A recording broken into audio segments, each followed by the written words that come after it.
I'm Angela Hart. Welcome to the Heart of New York show. I have a guest with us today whose name is David Paul. He has a fascinating background professionally, but more importantly, his hobbies involve looking into human nature, the history of the Holocaust, and trying to reconcile these topics. So let me tell you a little bit about David Paul. He attended Yeshiva University and also Bar Ilan University in Tel Aviv. He attended law school at Benjamin N. Cardozo, and he practiced as a private attorney for several years before becoming a prosecutor for consumer fraud cases. Later, he worked as an administrative law judge in the area of consumer protection, and for the last few years, he's been working as a hearing officer for labor-related cases between New York City employees and management. His hobbies include filmmaking, photography, yoga, and singing. And David was involved in a very interesting project called Lebenszeichen. Or Signs of Life, and he'll explain about this later in the show. He's also a volunteer mentor with a German organization that sends young Germans to the U.S. and other countries to volunteer with Jewish and social organizations. He's the Jewish guy that takes volunteers to Shabbat meals and to synagogue services and answers questions they have about Jewish culture and traditions. Welcome, David. Thank you. Thank you for being here. This is going to be an exciting show. Happy to be here. This is great. David inspired and narrated a video called German Shepherd, and we're going to show this to you, and then we're going to have a discussion about it throughout the show.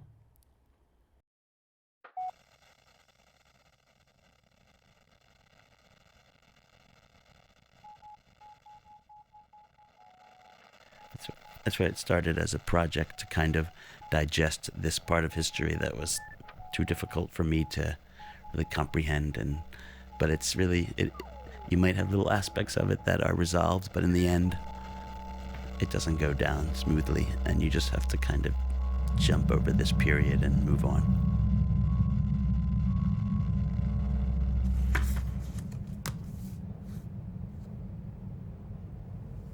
It started, when I was in high school.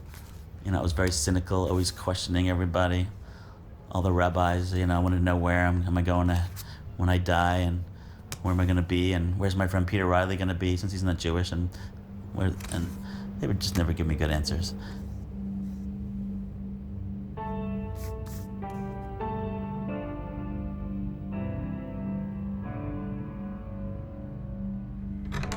My mother was sort of, she hates Germans and Germany and everything it stands for, and she thinks they're all born to hate Jews. My mother believes Germans are just an evil people, and it's not rational, and I don't try to challenge her, and I don't blame her. It was just like a whole wave swept over her entire family, and then they were gone.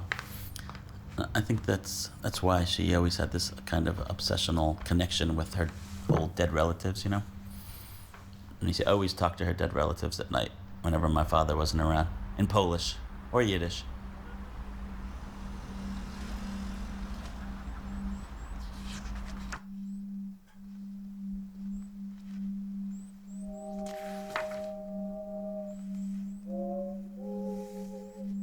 When you grow up with scary stories, like something under your bed's gonna grab you, to me, that the Germans. When I go to sleep, they might get me, and grab me and drag me away like my mother's relatives. And I thought, there's gotta be some nice Germans.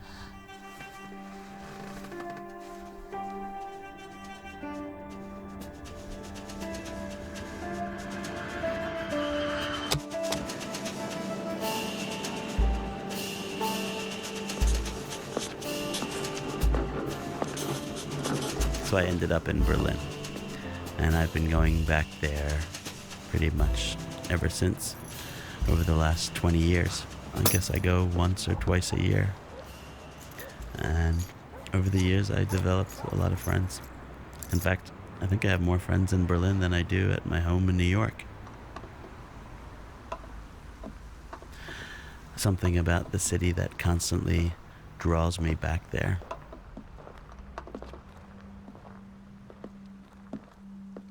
It's funny because Germans have an extra layer of work they have to go through to get to be my friend. And it's all around this, like the grandfather question. What did your grandfather do during the war? And if I don't know, I can't even be friendly with them. I don't mind if they were an SS executioner, if they're willing to talk about it, but it's a strange thing. I cannot get to normalcy before I discuss the Nazi thing.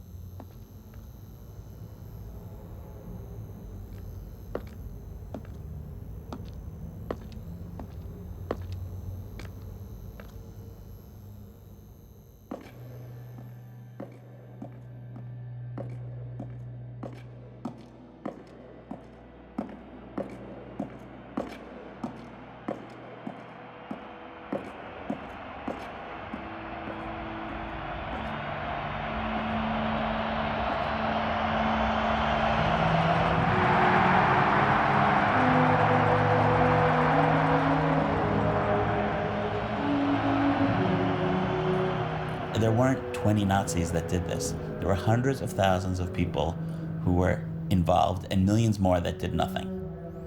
And, and it's just, you just can't change the fact of it. My whole view on the human condition, what are we made of? What are we naturally inclined to do? I mean, because of that experience, it's all negative. It's all like we are inclined to do nothing good. It's, sometimes society shapes us and pushes us to be better people. But left to our own devices, as you see in that experience, people that you think should be naturally good will do the most horrible things for vanity, for competition, for advancement.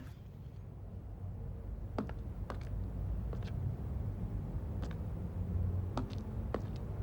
mean, when I go to a Holocaust movie like The Pianist or Schindler's List, I mean, it's very sad, but in a very weird way, it's like a high for me. I'm like, I can't get enough of it. I want it to be 10 hours longer. Because for a moment, I'm lost in it. I am there. I am that little boy. I am this persecuted person. And in a way, I mean, I can't say the word I enjoy it, but it's like a high. Like I'm on something. And it makes me, in a weird way, happy, because it gets me a little step closer to what I've always thought was so important, to feel what they feel. And then it's kind of let down when it's over, like, oh, it's like I lost it. And I mean, it's too much to live every day like that. And I was for a while.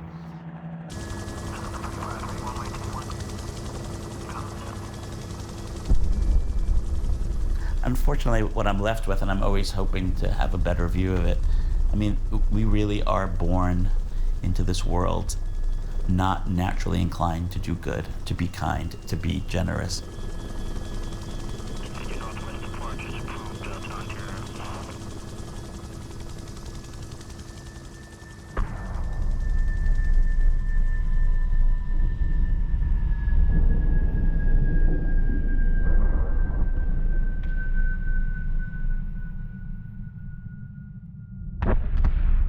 The emotions, if you notice, like you have a hard time controlling: jealousy, envy, competition, resentment, indignation.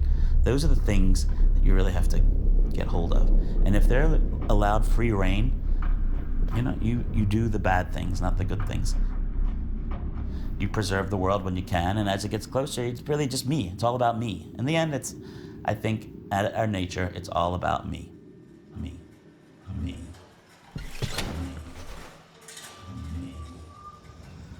And it's sad, because I think there's a lot of beauty in the world. I like to think I know kind people.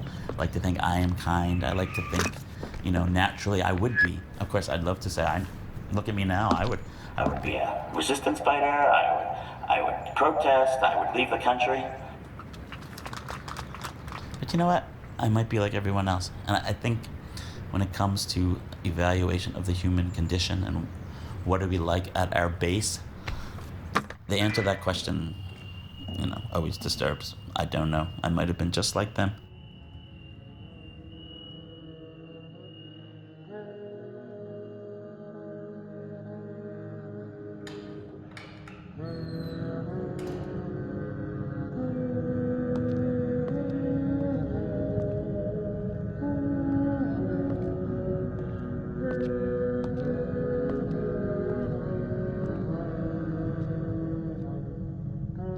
it's my piece. It sort of lives beside me.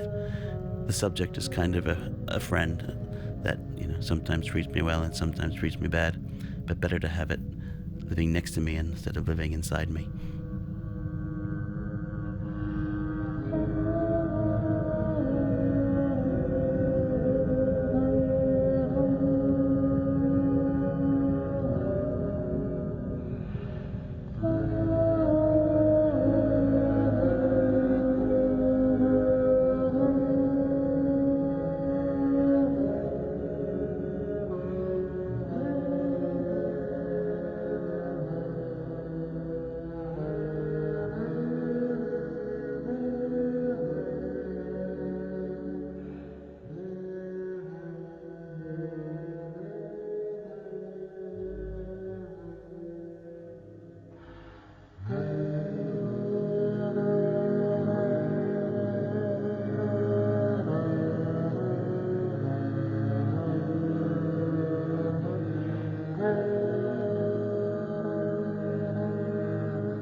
David, what a profound, touching video. Thank you for allowing us to show it. Please tell us about the project, how it came about.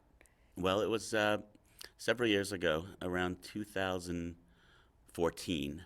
A friend of mine, Niels Bergendahl, he's a Swedish artist, filmmaker, and photojournalist. He had just gotten a new recorder, and he was testing it, and he just asked me to say something into the recorder. I was like, what do you want me to say? He goes, well, tell me about your obsession with German Jewish history. I'm like, oh, I have a lot to say about that. So I just sort of free thought spoke for about 45 minutes to an hour until the little light went on that the battery was dying. And he listened to it on the way back to Sweden in the airplane, and he thought, there's something to this. We should really do something, an article, a video. So we decided to try to make some kind of film, a short film, about my coming to terms with German history, which has kind of been a lifelong project for me. And at first we were going to do live action, which didn't really work. And after seeing a Israeli animated film, we decided, you know what, we should try to do an animation. And he was able to talk to the Swedish Film Institute, and he convinced them to give him some money so we could actually do something with animation. And in fact, he learned how to animate himself because we didn't have enough money to pay an animator. And he did hand-drawn animation. It took him a very long time to do, and I did the narration, and we edited, and we met in Berlin several times to try to complete it. And the interview actually happened back in 2009, and the final film we actually released in 2014. And it was a very cathartic experience for me. It was, with the help of Niels editing with me, we really were able to kernelize a lot of the issues I've had over the years with having a survivor mother. And eventually it went to many film festivals, I think 60 to 70 around the world, won a bunch of prizes, and we were even Oscar qualified. We were in the final group of 40 films that were considered for an Oscar nomination. Wow. David, you said that you started the project because it was a part of history too difficult to comprehend. I grew up with a mother who was a survivor and lost her entire extended family from Poland. And it was something, she had a very hard time with, and she didn't speak about so much growing up. In fact, we used to even hear her sometimes at night. She would speak in Polish or Yiddish to her dead relatives. She was a very sane woman, but she had a very hard time with the reality of what happened to her entire extended family. And as a teenager, I just became very obsessed with trying to digest and comprehend the subject. I'm a student of history. That's what I studied in university. And, you study history, you digest, you move on. But when you get to that topic, it's just entirely undigestible. And I just was always trying to wrap my head around the reality of it. If you came with a a film project in the 20s to someone with that topic. No one would ever even take it. It's too unbelievable. So it's been, besides having a professional life, it's been really part of my life project and work to try to come to terms with it, deal with reconciliation, which is part of what the film deals with. And I thought move on, but you can never quite move on from this topic. You can kind of digest and figure out a way to incorporate it into your life. And that's what I tried to do with the film. David, you said that you are involved with reconciliation. Is that the part of your life where you volunteer with the German organization that sends volunteers to Jewish organizations? Yes. Tell us about that. Yeah, it was an organization that helped me connect to Berlin. In the 90s, I met someone who worked in this organization. It's called Aktion Sühnezeichen, which is German for Action, Reconciliation, Service for Peace. And it's a really remarkable, impressive organization that sends young Germans around the world, including to the U.S., to work for Jewish organizations and sometimes homeless or social organizations.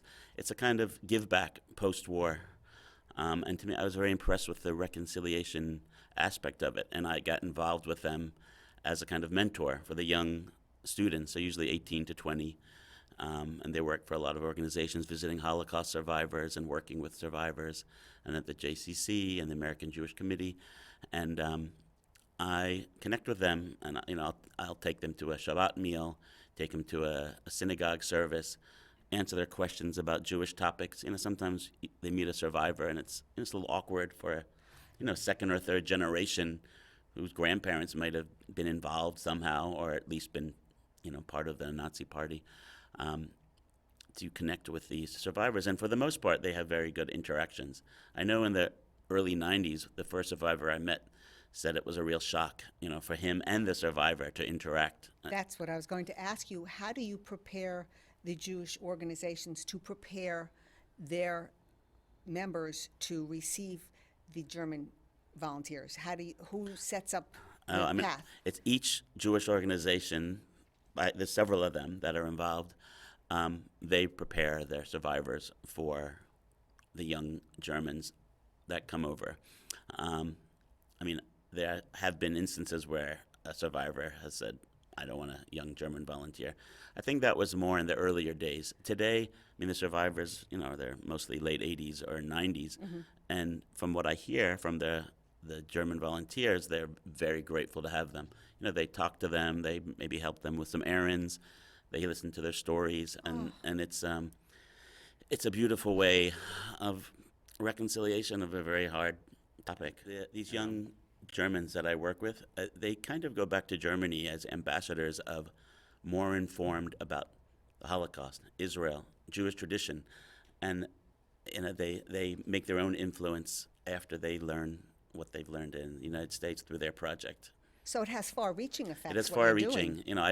They're almost like little projects for me because I really want to educate them in an objective way about a lot of subjects that Europeans and Americans don't know, whether it's Holocaust, Israel, or Jewish culture. Well, if you'd ever like to bring some of these people on to do a group panel, I think it would be fascinating. Interesting in the film you said that German people have to go through extra hoops before you're able to be friends with them. Talk about that. Well, I first started going to Germany in the early 90s. My mother had never wanted me to step foot in the country. We were in a house where we didn't buy German products, no German spoken, Germans were the evil people. And in fact, when I was in Bar Ilan, I traveled back through Europe. I actually took trains around the country, so I didn't have to go through it. It's a little crazy at the time, but it was really important to my mother. But when I met this organization, Action, Reconciliation, Service for Peace, I just thought, there has to be some nice Germans. And I eventually went to Germany, included through this organization, and just to interact with the young Germans, and I had very good experiences with it. But in the early 90s, I have to say, whenever I would see a white-haired man or woman, my immediate thought was, what was their role in World War II? And there was a huge revisionism after the war. What do you mean by revisionism? You mean that, like, Germans always said, I didn't know, I knew nothing, I had Jewish friends, I helped Jews. It was mostly revised because it was too hard to admit the truth that they either were perpetrators or silent Yeah. bystanders. Yeah. So I just had a very hard time with any white-haired German, and I just assumed they were involved somehow. But their grandchildren were the ones that I knew, and my friends almost came up with a label of, "Did you ask the grandfather question yet?" They call it. Meaning? Yeah, every German I'm friendly with, there's always a conversation. What did your grandparents do during the war? And I really have to get through that. Some of them say they were SS involved, they were Nazis, they were They come straight out and just bystanders. tell you, or it's So, hard for them to say it, or how does that go? For some of them, they don't know, and they say, my grandparents don't want to talk about it. And if their grandparents were still alive, I said, well, go speak to them. I really want to. And I have convinced many Germans whose grandparents were still around during that time. They weren't always happy with the answers that they got, getting some signs of still lingering anti-Semitism or real defensiveness. How about feelings of guilt and regret?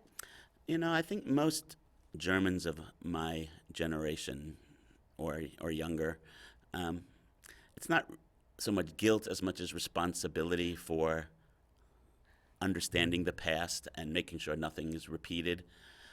But no, I mean, when they go to their grandparents, you said they'll be denying it or whatever. Do they ever admit it and have regret and sorrow? Oh, you mean the grandparents? That they speak to, that you convince them to speak to you? Oh, the idea I get from what I get told to me, the grandparents are very defensive, or they don't want to talk about it, or they say, I never joined the Nazi Party and I was a resistor silently. I haven't found any that said that they were in the resistance, or there was almost zero resistance during the Third Reich. A lot of them were just members of the Nazi Party because they had to be. Just a typical political an association. It's just to make life easier, being the. You couldn't resist it at that time. You I guess you'd couldn't be really, killed if you. Killed or marginalized. The little kids were in the the Hitler Youth because they had to be. So it's. And they were indoctrinated with this anti-Semitism. Yeah, they were indoctrinated, and it casts a very long shadow. And but I have to say, the young Germans that I'm friendly with are the most sensitive, most informed, and most open to discussing this topic out of all. Many of the countries had collaborators that, and other than Germany, they all point to Germany and say we didn't do anything. But in fact, a lot of the locals did. I think the harder grandfather question was for those whose grandparents were in the SS, or they knew, like they couldn't deny it. Mm-hmm. And actually, one friend of mine, Marcus, told me that you don't want to complain about the burden of having a grandfather that was a murderer. A murderer, because you're supposed to think of your grandfather as a sweet guy that takes you fishing, and grandma makes you cookies, and because you don't want to complain about it, because of course the victims had suffered so much more. But he said it's, in a way, he suffered from that idea that he can't think of his grandfather as a sweet old guy. He was a murderer, perpetrator. In fact, he told me his father and grandfather didn't speak for many years. Because of that? Yeah, there was this time in the late 60s where the children of the Nazis really confronted them and say, how could you do this, and why did you do this? Really? And Marcus's father was one of those, a liberal professor who confronted the Nazi grandfather. And it's complicated. It really gives you a burden of history. Wow. That's amazing. I didn't know that there were a group of a generation that it was a whole generational confront their parents. Like in here, the late 60s, you had the hippie movement and the peace movement, and there it was more confronting, because from 1945 for about 20 years, nobody talked about it.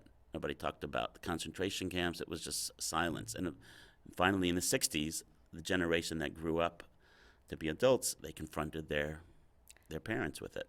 I wonder if people whose parents were involved in the slave trade in the South in particular, I wonder if those children confronted their parents in a similar manner and said, what did you do? And how did you not find this an aberration? I wonder. I haven't heard about it, but I wonder. Yeah, I wonder. It's not something I've looked into much. I would like to look into that, because I never. Curious about that. That's an interesting topic. Because it's so much longer ago that it's harder to say what the children of someone from the hundreds discussed. I'm sure it's documented somewhere. Right, but even the injustices that occurred up until, say, the 40s or 50s in the South. Well, yeah, I mean, they were separate but equal until Right. the 60s, Right, and, right. still a lot of racism today, You speak about the revisionist movement, and I understand that academics today are starting to, some of them at the major institutions are starting to deny that the Holocaust even happened. I know that there's many instances of academics who either deny the Holocaust or say it didn't happen the way, you're told it happened. There's a lot of, and there are apologists. I mean, there was a lawsuit by Deborah Lipstadt, I think her name was, who sued a pseudo-intellectual who claimed that Holocaust didn't happen or didn't happen the way historians say it did, and she actually had a lawsuit in England where, and she won, and the guy was Ooh. called a fraud. Oh, excellent. Yeah, so but there is a growing group of revisionists. As Holocaust survivors pass away, and you don't have actual live witnesses to discuss it, and there's going to be many revisionist groups that pop up to just say it didn't happen. So, David, tell us about the Signs of Life project that you worked on. That was several years ago. It was before the film. It was to document all the little synagogues, or what they call stiebels, which were all around Berlin before the war. There were hundreds of them, and almost none exist today. It was just to document the project. In the end, we made a book with some photographers called Missing Synagogues, which documented a lot of these places. And where can the book be found today? On Amazon. Yes? Missing Synagogues. David, you said in German Shepherd that emotions are hard to control: jealousy, envy, resentments, Indignation. and indignation. And in as much as I'm a person that reads the Bible a lot, I wanted to say that that is not only a human observation you made, but there's also some scriptures that speak to it. In Proverbs 6, it says, "For jealousy makes a man furious, and he will not spare when he takes revenge." Isn't that so true? That's so applicable. It also says in Proverbs, "A tranquil heart gives life to the flesh, but envy makes the bones rot." So I thought it was kind of interesting that the good book also speaks to something that you observed about the nature of people. And really, it says also that our good works are like filthy rags to God, compared to God, because in the end, we're prone to evil, as you say in your Yeah, documentary. it depends how you look at it. Some say, like Anne Frank, we're really good at heart. And some say, we're not born good. Society has to shape us that way. I think it's somewhere in between. Mm-hmm. I also wanted to say German Shepherd, that a lot of people ask, well, what does that title come from? Yes. Because it's not about a dog. Right. Though there is a little dog at the end that you'll see. When I used to meet Niels in Berlin to edit and discuss the film on several occasions, I would introduce him to the different groups of friends I have that are either in film or attorneys or wherever they come from. And he made a comment at some point, "You're kind of like their shepherd," and hence German Shepherd, Shepherd of the Germans. Wow. So he thought of that title. I wanted to call it The Grandfather Question. I think German Shepherd is a way better title. Actually, I think they're both good, but Yeah, thank but German you. Shepherd, it's a play on words, Yes, but it's, love it. A German Shepherd can be aggressive, or German Shepherd can be guiding. Yeah. And a Shepherd of the Germans is also, a positive influence. Excellent. One last comment, David.